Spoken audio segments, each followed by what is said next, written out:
Hello and welcome back. Today we're going to learn how to use categories to make blog posts more accessible for your visitors. Here's our main page, our welcome page. As you can see, it's a little more complicated than the very first page we created.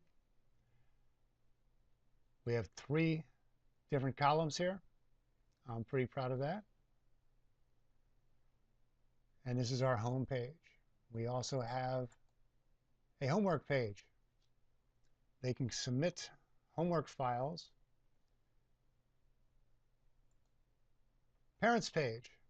They may subscribe to our class newsletter, send a comment. Here's information for parents.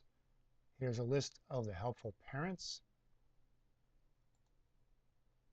This is my contact information. And here is the blog. Here's the sidebar over here.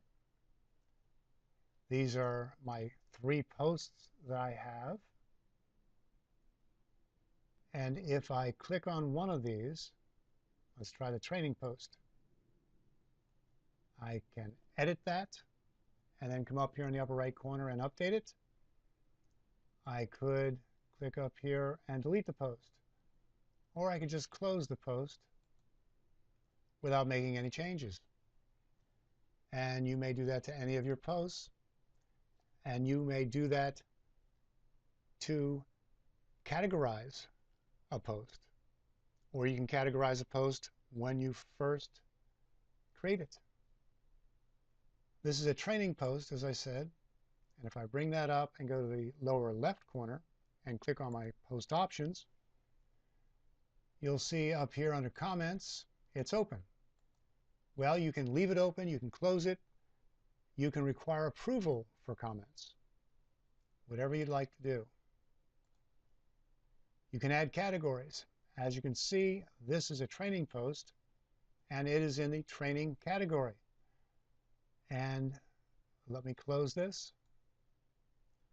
In the sidebar under categories, you can see we have training, parent, and all. This is a post to parents. Again, we'll go to post options, and you can see it is a parent post. Now you can take that off. If I update to my bloggy teacher at Weebly.com blog, this is still a training post. This is just a standard post and will come up under all because I do not have any parent posts left. But I like that category. So we are going to put that category back in by adding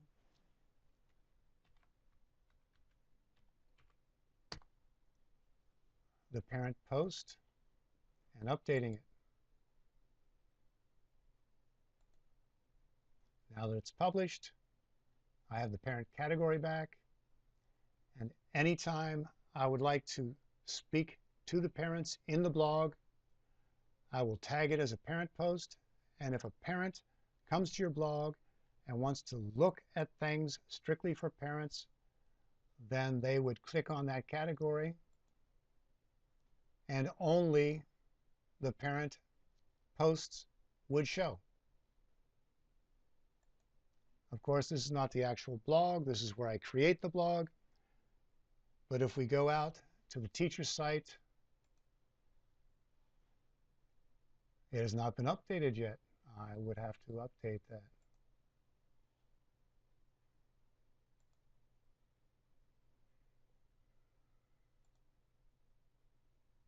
And here we go, my blog. There's our parent category. There's our training category. And we're back to all.